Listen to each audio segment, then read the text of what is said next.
આજે અમે અમારી અંકલેશ્વર ઇન્ડિયા ગઠબંધનની ઓફિસે હાજર છે ત્યારે ભરૂચ શહેરમાંથી યુવાનોએ આવીને અમને એવી ફરિયાદ કરી છે કે ભરૂચ શહેરમાં ખુલ્લેઆમ ઇંગ્લિશ દારૂ ડી ક્વોલિટીનું અને દેશી દારૂ ઇન્જેક્શનો નાખીને કેમિકલ વાળું દેશી દારૂ ખુલ્લેઆમ વેચાય છે અને આ દારૂ વેચાવા માટે પોલીસ એમને મદદ કરે છે. પોલીસ જ એમને કહે છે કે તમારે દારૂ વેચવાનું અને પોલીસ દ્વારા જે હપ્તા ઉઘરાવવામાં આવે છે એના 35 જેટલા વિડીયો ફૂટેજ અમને આપી ગયા છે.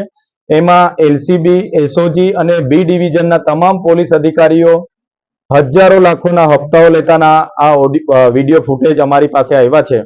ત્યારે અમે સરકારને કહેવા માંગીએ છીએ, દારૂબંધીના નામે કરોડો રૂપિયાનો ખર્ચો થાય છે. ગાંધીના ગુજરાતમાં મોટા મોટા ફાંકા ફોજદારી કરવામાં આવે છે. તો આ પોલીસની રહેમ નજર હેઠળ આટલી બધી હપ્તાખોરીથી આ જે દારૂના ધંધા ભરૂચ જિલ્લામાં ચાલે છે એના હપ્તા મને લાગે છે કે ઉચ્ચ સ્તરીય પોલીસ અધિકારીઓને તો જતા જ હશે, પણ ભાજપના કમલમ સુધી જતા હશે એવું મને લાગી રહ્યું છે. તો જ આટલા મોટા પ્રમાણમાં ઇંગ્લિશ દારૂ અને દેશી દારૂના ખુલ્લેઆમ ઠેકાઓ ચાલે.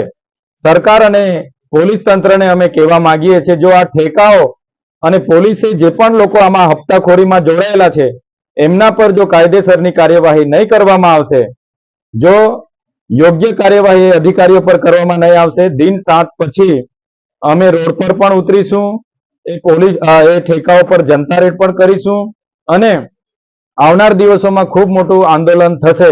એટલે જ અમે કહીએ છીએ કે ગાંધીના ગુજરાતમાં આ દારૂબંધી થવી જોઈએ અને જે પણ લોકો આ ઠેકા ચલાવે છે એમના પર, જે પણ લોકોએ હપ્તા લીધા છે એમના પર કાયદેસરની કાર્યવાહી કરવામાં આવે.